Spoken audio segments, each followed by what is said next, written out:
Welcome to the Sporting Chance Forum, brought to you by the Center for Sport and Human Rights.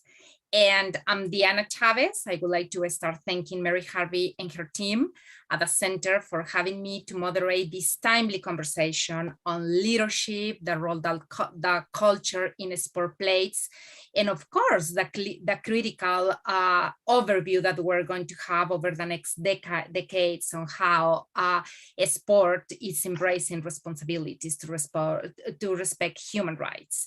And we have a fantastic panel for this conversation. We have three speakers that are going to provide not also their knowledge, but their experience, their forecast on how the conversation is going to look like in human rights, and certainly how to put human rights at the center of the conversation. And as you know, we spent a lot of time talking about due diligence when it comes to human rights, about prevention. But one of the things that we certainly want to explore in this conversation is how to support the new generation of sport leaders that is committed to sustainability, not just changing practices by mitigating the risk, but also changing the culture of sports to ensure that people are always central. Policies, procedures are part of this conversation, and I'm sure that our speakers are going to tackle that. So we have, as I said, three fantastic speakers.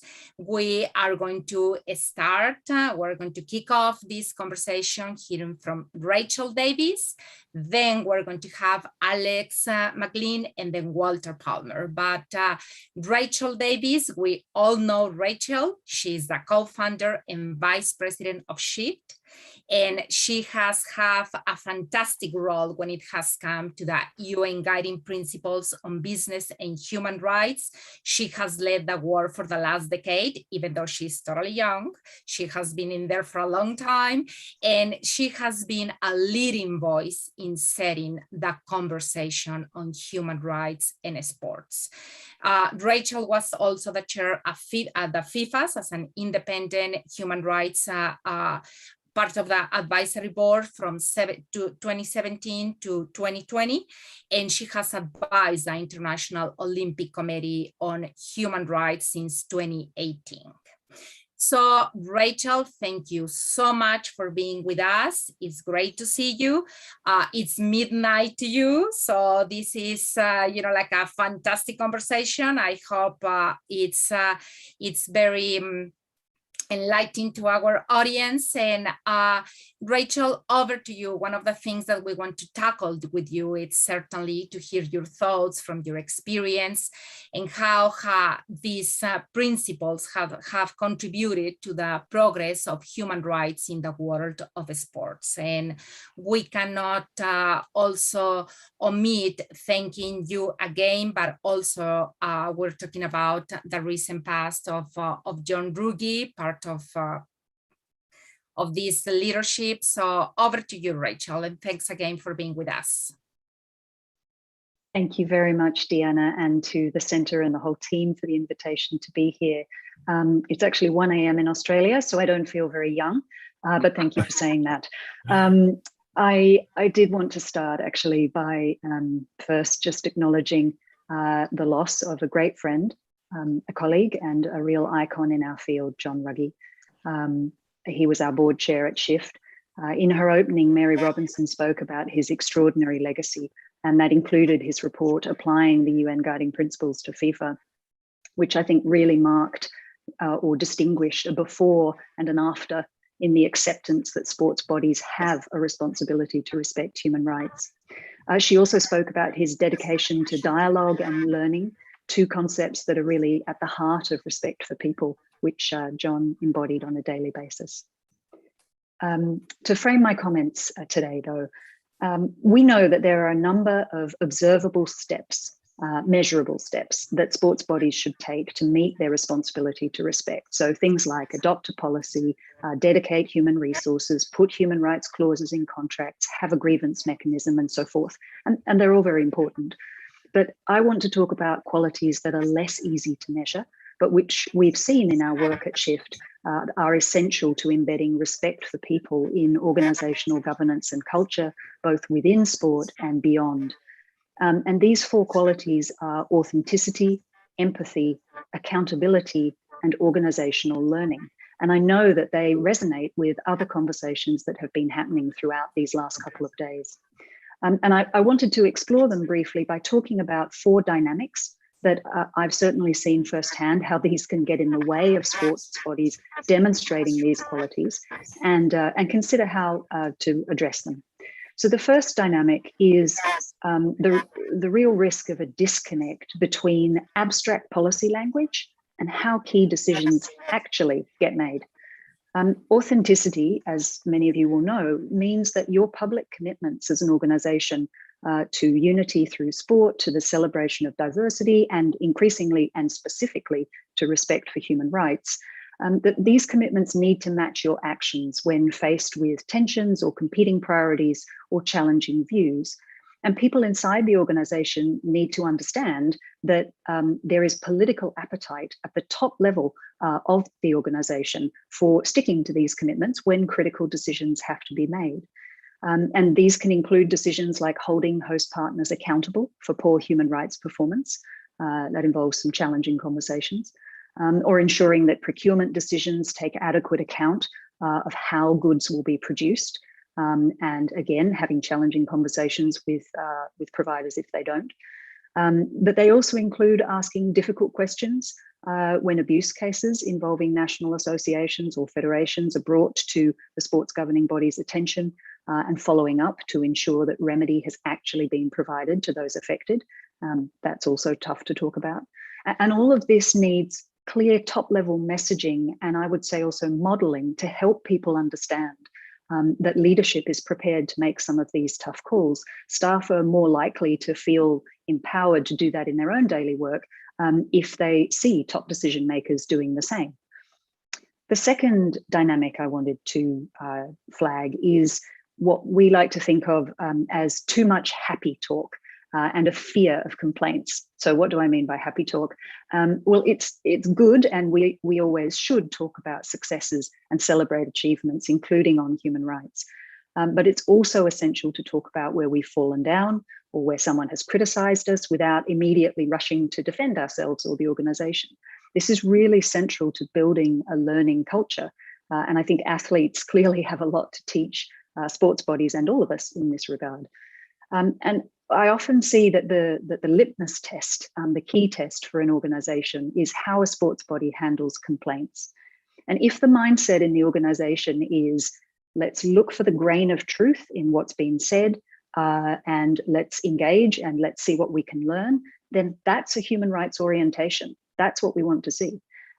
If the mindset is more like, let's look for where there's a gap in the story that doesn't quite hold up, let's see where we can challenge them and defend ourselves, then the organisation has definitely got a longer road to travel. And I think it takes really thoughtful and resilient people inside sports bodies to do this work well. And that's because you have to be able to recognise the severity of what someone else has experienced, even if you yourself haven't had that experience, and to have the capacity to have empathy with them. And to let that guide and inform your responses.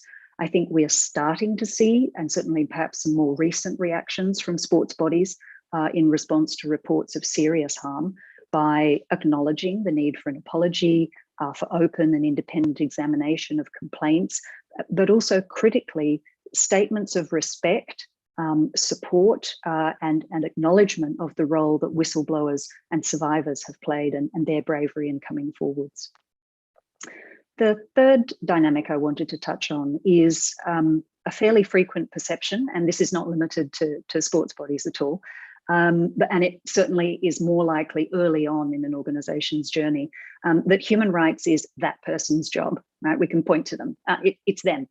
But respecting human rights is an organisation-wide challenge. So accountability for human rights also needs to be as well. And it's not enough to delegate responsibility for human rights without also providing someone with a mandate to engage the necessary parts of the organization to take action to address the salient risks to people. So this might mean engaging colleagues in competitions or in procurement or in national federation relationship management or legal or elsewhere. And it's not that these people are the people causing or contributing to human rights harms, but they're often the ones, certainly at a sports governing body level, who control the levers or the relationships that can change a problematic situation.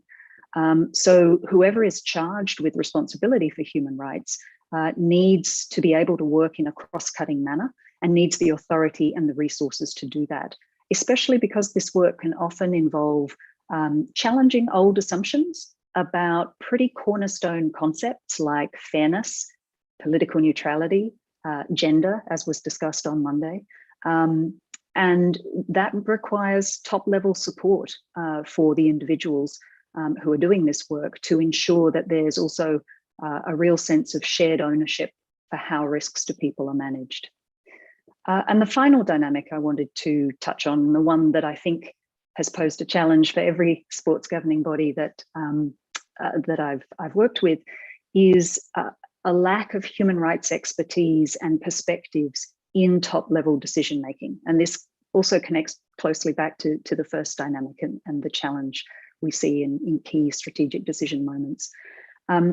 We often say at Shift that a critical signal of whether an organization is serious about human rights is whether the governing board or council or whatever that body is regularly discusses progress and challenges. So not just happy talk, in how the organization is handling human rights.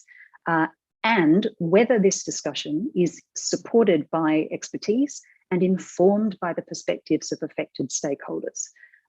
You don't try to run a board audit committee without people who are experts in reading a balance sheet or decoding a profit and loss statement.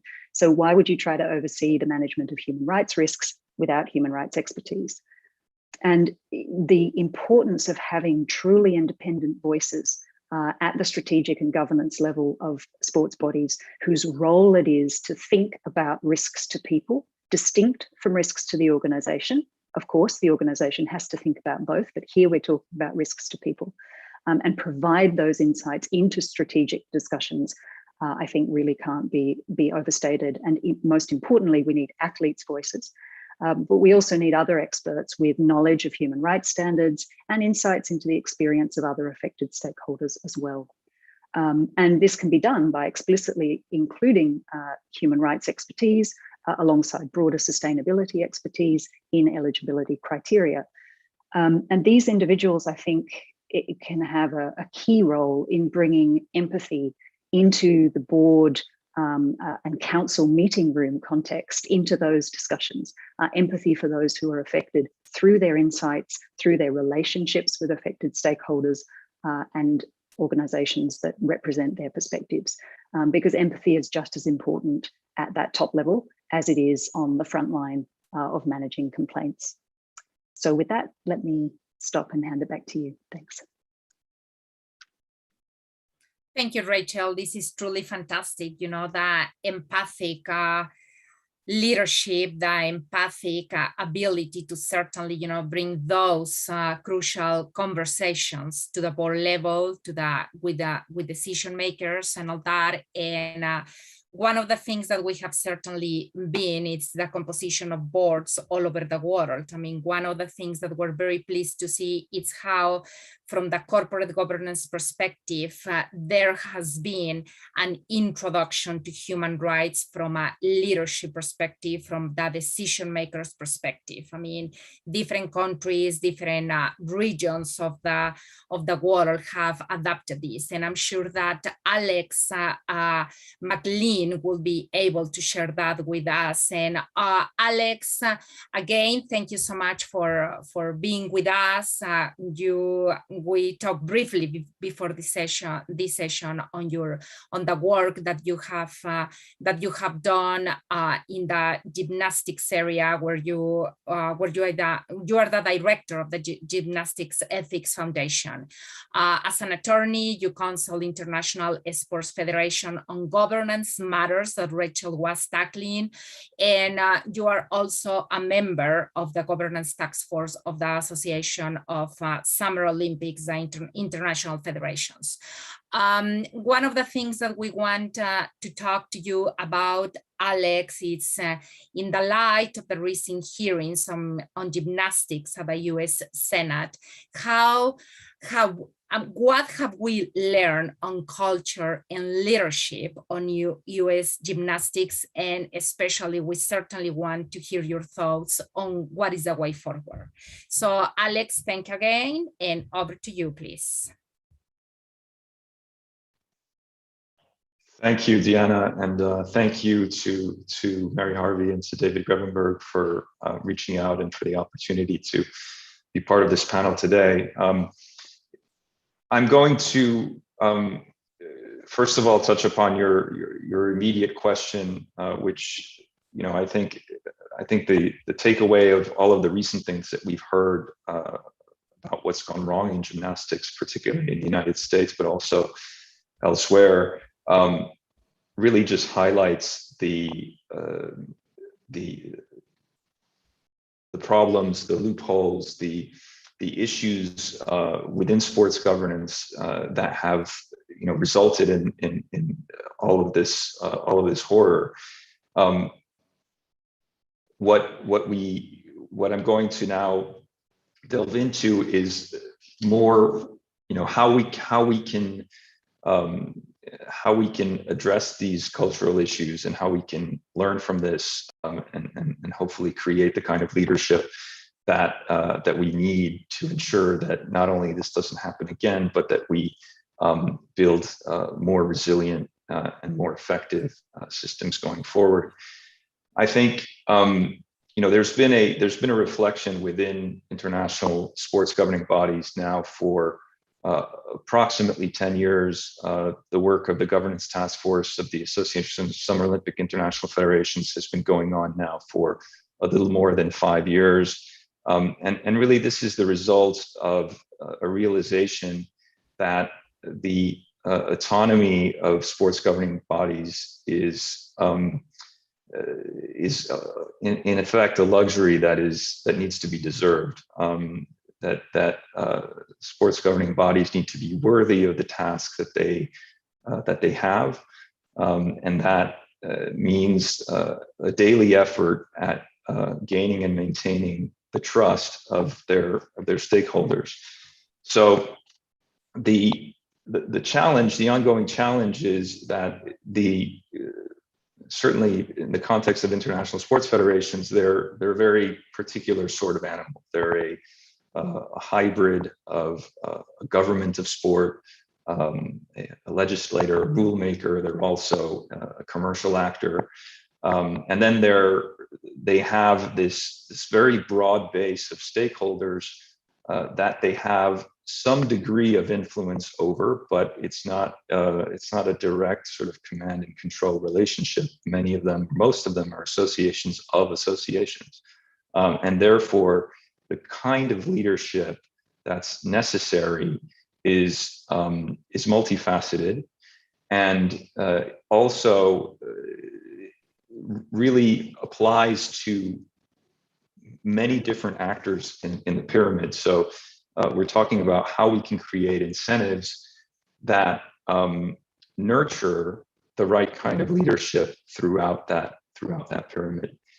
And when it comes to human rights considerations, and I couldn't agree more with what Rachel just said concerning the fact that this is not only an organization-wide issue, but a community-wide issue. When, again, you're talking of associations, you're talking about many different organizations at once. And there are tools that have traditionally been used to lead organizations that we're all familiar with, and that can also be used in this context. And there are certain things, as Rachel mentioned, that are traditionally thought to be more measurable than others. There are some, however, that I think can nevertheless, I think there's some aspects of culture that can nevertheless be measured. The model that has been now promoted through 3 iterations by the Association of Summer Olympic International Federations is based on 50 indicators that are broadly divided into 5 categories that include transparency, integrity, democracy, development or solidarity, and then finally control mechanisms or checks and balances. And each of those 10 indicators, and those indicators have evolved in the last 3 iterations. They're not always the same, although it's important that they be comparable from one iteration to the next, so progress can be measured. But they will include aspects that are intrinsic to good governance, but that are also essential to human rights considerations, such as ethics committees and policies, such as grievance mechanisms, and the like. And so there is both a measurement of the existence of these things, and there's also a measurement of their adequacy. And the simple exercise of going through this process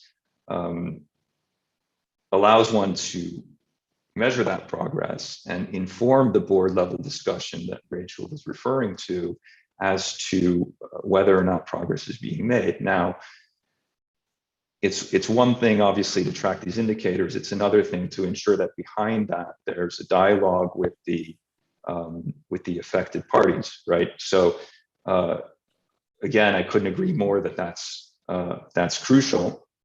And then maybe just a little insight into how that operates within our organization.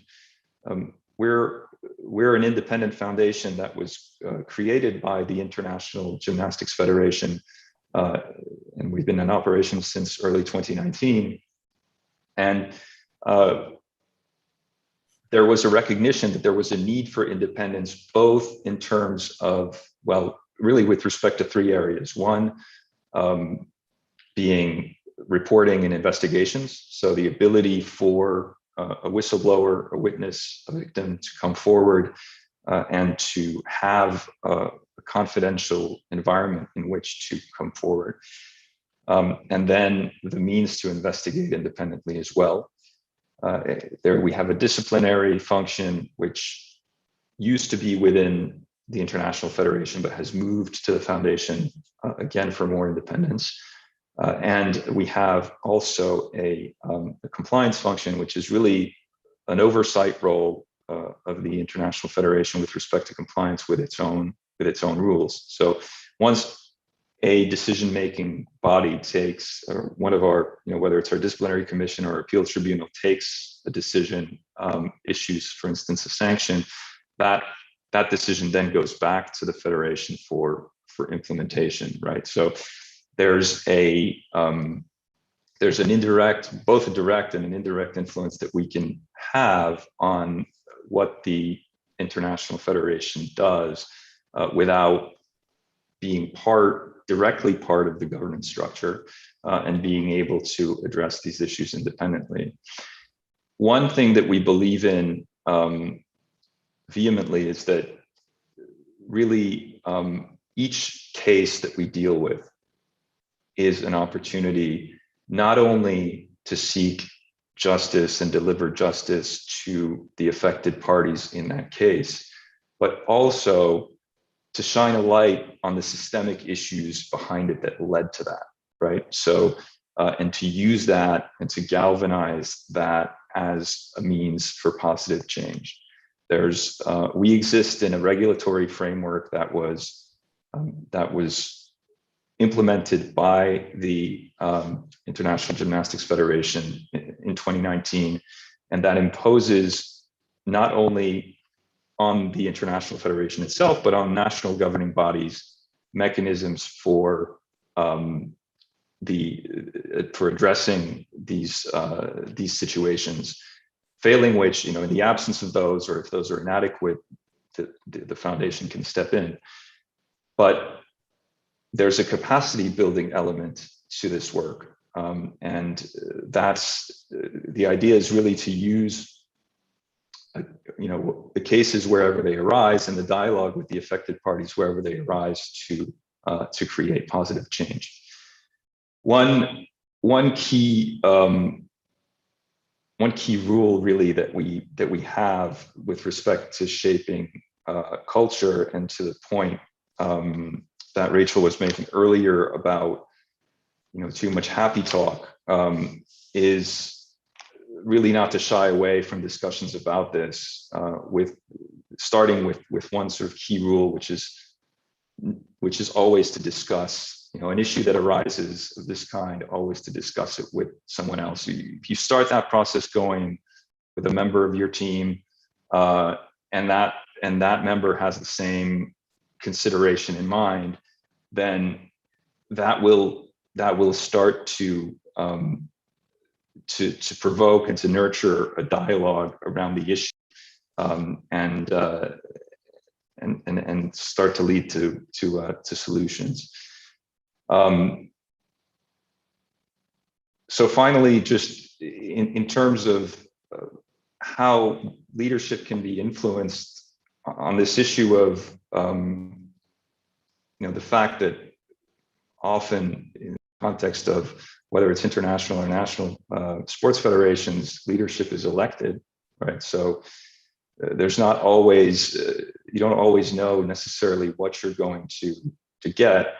I think that there's a role for this regulatory framework to make certain things mandatory, so that kind of introspection can happen at the organizational level nationally.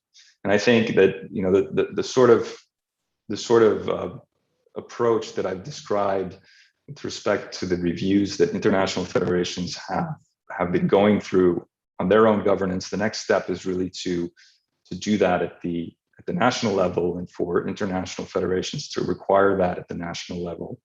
And I think that that's going to be a combination of inspirational leadership and some regulation. Now to come back again to your question on the recent happenings, I think what we've been seeing is clearly failures of this systemic leadership within organizations. On the flip side, we've been seeing real leadership from victims and affected parties who have organized and who've managed to come forward, to speak vocally, to take legal action, and that is an inspiration, and that is, I think, clearly a sign to government bodies that dialogue is not optional but absolutely necessary. So I think I'll stop there, but thank you. Thank you very much, Alex. Very interesting. And before our roundtable, I want to pass the word to Walter Palmer, my dear friend. And Walter, he's a former professional basketball player, labor organizer, and he's also a member of the board of the Center for Sports and Human Rights. And Walter, we very much want to hear the athlete's perspective from your experience. You are a co-founder of the World Players Association, and you are a former deputy executive director of the NBA Players Association. And now you work at Dartmouth College in the US, your home country. So one of the things that we want to hear from you is that perspective from the field. I mean, both Rachel and Alex have made a very good scenario case on how we are moving forward, or how we need to move forward on the world of sports. So from your experience, what change in culture do you feel that is needed in order to certainly implement human rights into sport organizations? Over to you, Walter, please. Great. Thank you very much, Diana. I really appreciate the opportunity today. And thank you, Rachel and Alex, for kind of setting the table. I think you've done an excellent job, and it's really an honor to be on the panel with both of you today. Thank you for engaging with the center in this way. This panel, and I think this is a very important discussion today to have. Obviously, my perspective on culture and leadership is rooted in my experience as an athlete, where I think the gap between the promise and the reality of sport can really be at its widest. I mean, that's because with athletes, that's where the gap actually has a physical manifestation, right? It's not theoretical. It actually impacts them directly in their daily lives. And I think, as we've seen over in the last few weeks with these cases with the US gymnasts, with the NWSL scandal in the United States, the women's soccer situation, that there is a crisis in the culture and the leadership model.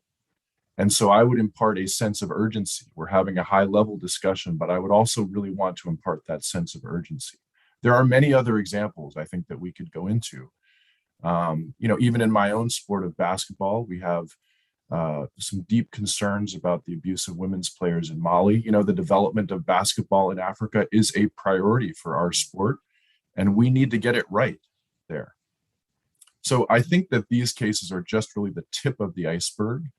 And I think there are going to be many other cases that come to light, and we need to kind of operate in that framework. So we need to think about why that is.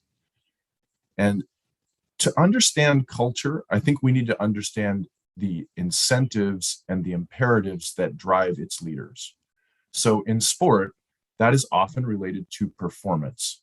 That's both on the field and also in a business sense for the sport organizations and the corporations that operate in the sport ecosystem. So when it's all said and done, through all the supply chains, this is $1 trillion industry, and we can't forget that. Winning generates revenue. People are hired to win and are fired when they lose. And that dynamic, combined with organizations that institutionalize a power imbalance between sport and athletes, that increases the risk of bad things happening. So as an athlete, bringing it down to sort of the grassroots level, I've witnessed coaches give in to the temptation of what we call the dark arts. These are techniques and tools that can spike an athlete's performance in the short term, but can also be very damaging. So these are tools like punishment, humiliation, extreme physical exertion, the threat of exclusion. If you ever hear a coach curse or raise their voice for any reason other than just to be heard in a loud arena, it should be a red flag. But the issue is that many of these practices have been normalized in sport. We often see them mimicked in youth sport, and that can thus sort of perpetuate these unhealthy practices. What's often missed is that there is much more energy and even better performance to be found through the hard work of creating a positive and empowering culture. Sometimes we take shortcuts, but actually, if you do the hard work, you can increase performance and make things even better. It's really, I think, straightforward. Athletes performing in an environment that is free from discrimination, that is safe, where they are justly compensated, where they are allowed to organize and collectively bargain, they will perform better for longer. And I think this is a place where there's a real role for the center. It's to create a space for conversations with stakeholders that want to learn more about how to bring their culture into alignment with international human rights. And it's my view that in the end, this process of raising awareness, building capacity, creating lasting value, of due diligence and remedy, of the reduction of harms and corrosive levels of risk will improve performance for everyone, and that it's not a zero-sum game. So the title of this panel today is Forging Responsible Sport Leadership and Culture. What does responsible mean in that context? I see it through the lens of some of the OECD guidance for responsible business. We need sport leaders who will have the courage to undertake due diligence processes that include embedding human rights into their organization and management, and who then follow up, right? It's not enough just to have some embedded into your statutes and even having expertise and things. You need to follow up with continuing assessments. You need to actually end the harmful practices, right? And then you need to track your progress and you need to communicate about your journey so that people are aware of it. So from the athlete perspective, the risks are extremely high.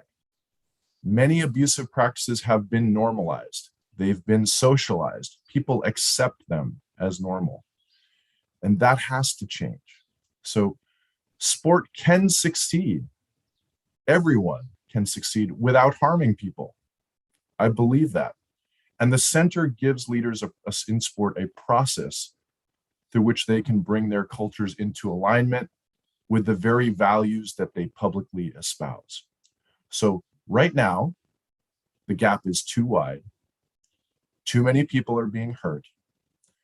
And I think this is really important work, and it will take creative and steadfast leadership to shift the culture, but we have to begin.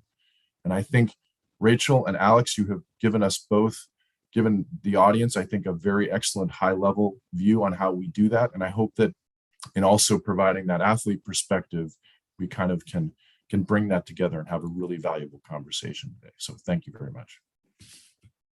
Thank you very much, Walter. And one of the things that, you just said it, that there has been a long journey. And Rachel, what are the next steps in upgrading and really, putting into practice those, the dynamic that you mentioned in the initial part of your intervention, that empathic leadership, that not too happy conversations, but certainly, moving into the practicality of the topic, but also, forging, as Walter said, that leadership, that capacity building. So Rachel, over to you.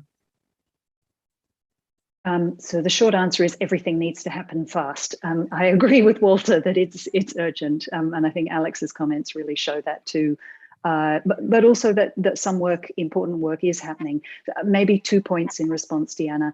One, I wanted to pick up on Alex's reference to the work that ASWAF has done with the governance indicators, because I think that the role of ASWAF in setting those metrics and then following up on them, right? This is so often a conversation, it came through in Walter's comments as well, that commitments are set, policies are made, some processes are put in place, but does anyone actually check if they're working? And who is held accountable for that? And the piece I was really emphasizing, is that discussion happening at the top levels of the organization? Does the leadership feel accountable for a lack of progress there? I think that that ASWAF's efforts have really been significant in encouraging movement on a number of those governance metrics among summer sports federations. And I would be really excited to see, is there a hook to look at how risks to people are identified, assessed, and addressed as a component of assessing adequacy in those metrics. If we've got an existing framework and federations are using it and responding to it and feeling somewhat accountable for it, then let's use that and bring in that particular, or what is specific about risks to people, which really focuses on that engagement with affected stakeholders.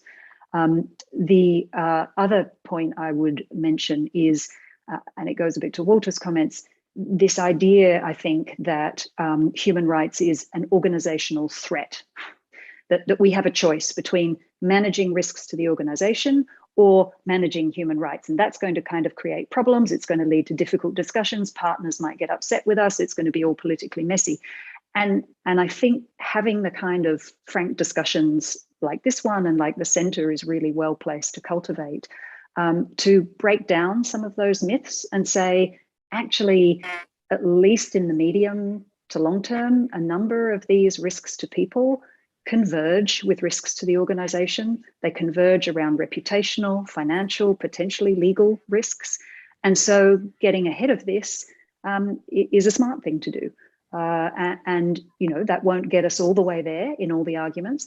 I do believe there, and all the work I've done says there is still a values element to this. You do need that part of the leadership. You can't always make the pure business case. But I do think there's there's more argument to be made there that can be helpful. Thanks.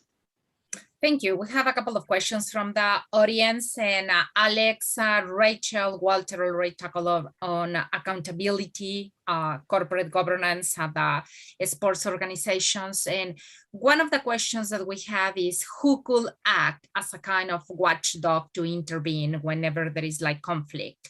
Under which conditions could national governments take action, and be indirectly by cutting state funding or directed by replacing board members and so on? I mean, this is quite a broad question. And again, it goes to accountability, to due diligence, and to corporate governance. So Alex, would like to hear from you on that. And then I will go on with Walter. So, I mean, to Rachel's point that everything needs to happen, it needs to happen quickly. It also needs to happen by everyone, right? So, you know, that question just illustrates just how many actors are involved and how that responsibility is shared. And when you look at what national governments either are doing or need to do, there are clearly ways to tie funding for sport to performance, not just sporting results, but to performance on human rights indicators that we're discussing. But the important thing, I think, is not for any one of these actors who can play a role.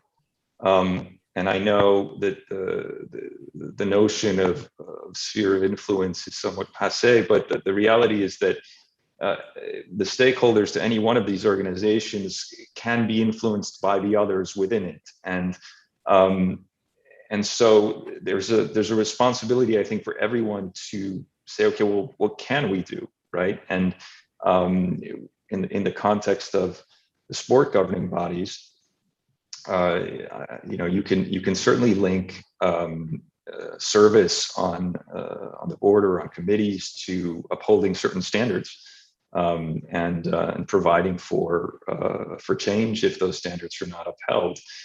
So those provisions, I think, regulatory provisions are an important part of it, and they need to be coupled with you know, demonstrably good exemplary leadership.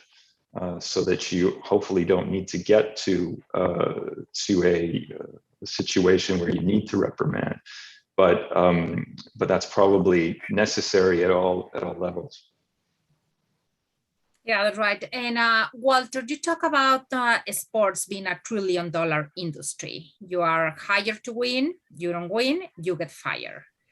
And in that criteria, I mean, as an athlete, and of course, as a member of the center, you know, you talk about already how the center, and Rachel tackled also on this, how the center is in a good position to convey those not happy conversations, those sensitive conversations. And what are the steps, Walter, to certainly have a balanced dialogue for that and include the different stakeholders on that? Walter? Sure. I mean, I think just getting to the also to the previous question around accountability, that you know, there is a strong preference, shall we say, in sport, not to have government interference, to have self-regulation, if you will. And so that can create, and the way that sport is structured, transnational organizations that have essentially insulated or protected themselves very often from kind of a democratic influence, right? It's very difficult for laws at the national level sometimes to influence the transnational aspects of sport. And so, and that's an obstacle, I think, sometimes to accountability, the way that sport is structured, at least towards the law and towards national governments. But, you know, one of the things that interests me is how can sport, in its self-regulation, its desire for self-regulation, actually be held accountable. One way that really works is to be accountable to its athletes, in a sense. And I think that we see sports that do very well by their athletes, do very well in a business sense, who have recognized a collective voice of the athletes, that even engage in collective bargaining, and there can be accountability through that process that keeps it that is autonomous, that keeps it within the sport, and that can be very effective in moving things forward. So I would I would be somewhat recognizing the structures and the nature of sport. I think that including athletes and the athlete voice in a collective sense is a really important way to accomplish some of the goals that we're talking about today. And we have a third question from the audience, and it is about like what you're saying, going from the national level to the local level, the international level, about translating practices from international to national level. A pressing question is the leadership of international federations, but this gap that we have talked about in having national federations to pick up and follow through. Would you have like any comments on that, Alex, Walter, and then we'll go to the next question for Rachel? I think, yeah, I mean, that's a real gap, and the picture is pretty varied. Internationally, often it's a reflection also of resources available, and the question, unfortunately, the questions that we're discussing now have historically not necessarily been a priority, and so to just get them on the table to be addressed takes some effort, which is why I think that it's a responsibility for, first of all, for the international bodies to make this part of the standard that they're setting for the sport. Because if they do that, and if they communicate appropriately, that is what they will expect from their membership, that certain standards on these issues are to be expected, they will be tracked, and that there will be support given for appropriate reforms and investment in these areas. That will create the kind of impetus and incentives. I can't agree with Walter more about the importance of incentives with respect to this, but you need to create those incentives for the national level to see the necessity. Otherwise, you potentially end up with crises also at the national level, which they're of course unfortunate, but they should be used also to progress change. Another thing that international federations can do is, certainly, and we're doing this in the foundation's doing this in gymnastics, is to see what the common elements are when you have a cultural problem within a sport that you see within different in different areas of the world. And there are certain commonalities and other things that are more attributable perhaps to local culture. But it's important to identify what those commonalities are, because that's where the international body can act. Because that's where you can really identify an issue with the sports culture as opposed to other cultural elements that might be regional. Walter? Yeah, just briefly, because I really do want to hear from Rachel, some more, is that, clearly it's a complex institutional kind of landscape, national level, international level, transnational rules, a complex regulatory system. I think that though the role that the center can play is wherever there is leadership, wherever there is interest, wherever there is an understanding in that complex landscape of that alignment with human rights norms can actually improve performance, can improve the situation, whether it's at the national level or the international level. That going through a due diligence process, I think, if you look at Convergence 2025, the strategy that starts with raising awareness, having that first conversation, the center can open up a dialogue, can create a space to talk about a due diligence process that is what I described in my opening statement around assessing and understanding and moving it forward. And that, I think, is something that finding those leaders that have that vision somewhere in that rather complex landscape, wherever it is, I think is a role that the center can play. So hopefully, I'm looking forward to that work. Totally, Walter. And Rachel, the audience is eager to learn on your thoughts on the role of governments in this part. I mean, you gave a fantastic overview of the role of the board and all that, but how do you see national governments certainly enhancing the conversation for culture and leadership in sports? Thanks, Diana. It's a great question. I mean, the genius really in the UN guiding principles, which is the genius of John, is that the state duty to protect is independent of the responsibility of organizations to respect human rights. Now, everything goes much better if those two things move together. And I think the prior comments from my fellow panelists is showing that. And that's nice, and we want it to be that way. But usually one is moving and the other is not. So, you know, we're constantly trying to see which lever we can push on. And I think governments have made a lot of statements now about the relevance of human rights in sport, and specifically about the relevance of the UN guiding principles. And so it's time to go beyond those statements, which are very important statements of political consensus. And I think it's important not to underestimate the challenge of getting political consensus on anything to do with human rights. You know, it is by no means a given, and the fact that there is government, coalescing, including in the Asia Pacific region, including in the African region, including in the European region, Latin America. I mean, this is really significant, and I think it's there is now though some pressure. Sorry, it's almost 2 a.m. I blame that. Some pressure, I think, on governments to say, okay, we've got to the point of political consensus statements. What are we concretely going to do in our national jurisdictions to, frankly, advance responsible autonomy? Right, as Alex was saying earlier, and as Walter framed it, accountability to athletes within sport, accountability to the people who are affected. There is a lot of this that falls within the gift of national governments to give or take away or to slightly modify. And I think we need to be somewhere on that spectrum beyond political statements.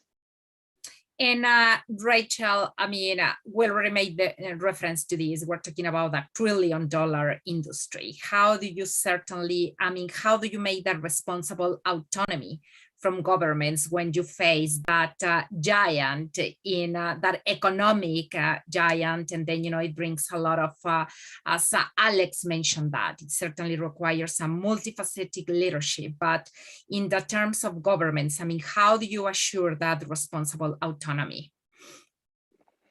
Yeah, that's certainly a challenge. I mean, I think we've seen some interesting reactions from some governments who have said, where they feel their human rights values are challenged by, certain practices or approaches in sport, actually standing up and saying, oh, okay, we want to revisit this. And we want to look at why the rules are playing out this way. And we want to see whether that's consistent with our domestic human rights commitments. So I do think that can play a role. It's not going to happen in every country context, of course. We have such huge variation amongst governments, but that can be one approach. I think that particularly the attention that's been paid to governance and to insisting on at least a minimum of good governance reforms around anti-corruption and so forth, integrity issues in that sense, that we need to see a bit of that political dynamism now embracing this topic. And that's why I was saying, if we can, I think, find some ways to bring the lens of risk to people into the good governance discussion, recognizing that these things are not exactly the same. They serve slightly different purposes, but there's a lot of close relationship. Maybe we can, again, pick up on some of that political insistence that even enormously large amounts of money can't, in the end, justify endlessly poor governance. Totally, thank you very much. And in the sake of time, we have like 4 minutes left. And I'm going to ask Alex, Walter, and then I'm going to ask you to close the panel. Rachel, with your thoughts on, from your experience, what are the key fundamental steps that leadership must take to change culture? Alex? There are many, but let's just be selective. Yeah. Let's go for 3. No, but I'd say, I'd say engage with the difficult issues. I mean, I agree that with Rachel's earlier assessment that, there was a tendency to shy away from these things in the past because they were seen as risky subjects to address. And I think that was the case with respect to governance back in 2011 when I started addressing this issue. It was a subject, certainly among international sports federations, that everyone sort of agreed needed addressing, but it was politically inconvenient to do so. We then had the FIFA scandal and the IAAF, now World Athletics scandal. That was the tipping point. So then all of a sudden you could no longer not go there, right? And you needed some sort of framework to address these governance issues. I believe that we're there at that tipping point with human rights now. And I think that this concept that somehow, either pretending that this issue is not there or is somehow lesser than all of the other issues that are relevant to running a sport,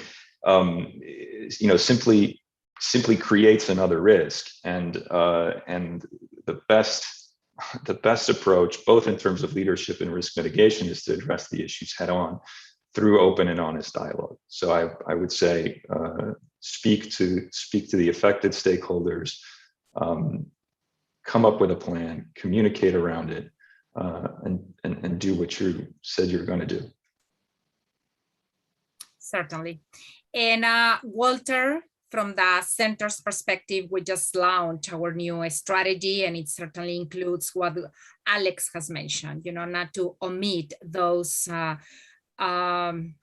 difficult conversations, and also capacity building, and provide a neutral platform to enhance dialogue. So how do you see this, Walter, as a member of the board of the center, those steps that the center can facilitate in order to contribute to the change of culture? Sure. I think there's a lot of wisdom. I'd refer to the Convergence 25 strategy paper there. There's a lot of wisdom there, and I'd also refer back to a lot of the work that Rachel has done, and you have done yourself, Diana, and leading up to this. From the perspective of the athlete, bringing that in finally, and echoing a few things that Alex has said, I would really say there's 3 things that underpin some of this. One is for leaders to have the courage to recognize harm. That's difficult. Rachel mentioned it, but that's a key piece. The other aspect is have the courage to engage with your athlete leaders, have the courage to recognize them and create a space to have that collective conversation.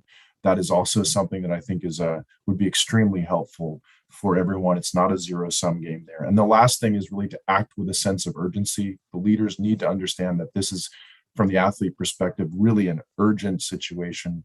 And it's good to have high-level conversations and frame leadership and culture in a certain way, but you really have to get in there and do the hard work.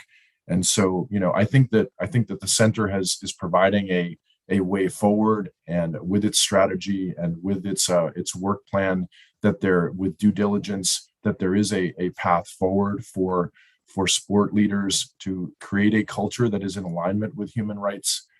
With international human rights norms. I think there's a lot of resources out there that leaders in sport can refer to understand what's happening, and I would really encourage them to be part of this conversation for the benefit of the entire ecosystem, frankly. So with that, thank you, and I'm really looking forward to continuing this conversation going forward. Thanks, Diana. Thank you, Walter. Rachel? Thank you. I think whenever we talk about human rights, I always find myself in these conversations. On the one hand, you slightly want to scare people, and on the other hand, you really want to reassure them. So on the slightly scarier side, I would say to leaders, do not underestimate what is here, what is coming. The power and the anger of people who have been hurt, who have experienced severe harms in sport, I think is, and the ingenuity and bravery of those people, I think is really significant. And if you don't have these conversations, you're going to get blindsided by that. On the reassuring side, I would say the space for leadership is there. If you are interested in legacy and if you want to be a leader, it's wide open, really. So please take it. There are great people in sports bodies already doing this work, and we need even more people at the top championing that. Thank you very much, Rachel, Walter, and Alex, for bringing your leadership experience, for bringing your vision. I totally enjoyed this conversation. Thank you very much. And please carry on the side. Oh, I'm so sorry, but I was asked to read this. So I'm going to read it as it has been sent to me. Otherwise, I'm going to get in trouble with the communications teams at the center. So the next conference is on health well-being in sport in times of COVID. So thank you very much, everybody. And it has been a fantastic opportunity to learn from you. Thank you. Thank you, Diana. Thank you, Rachel.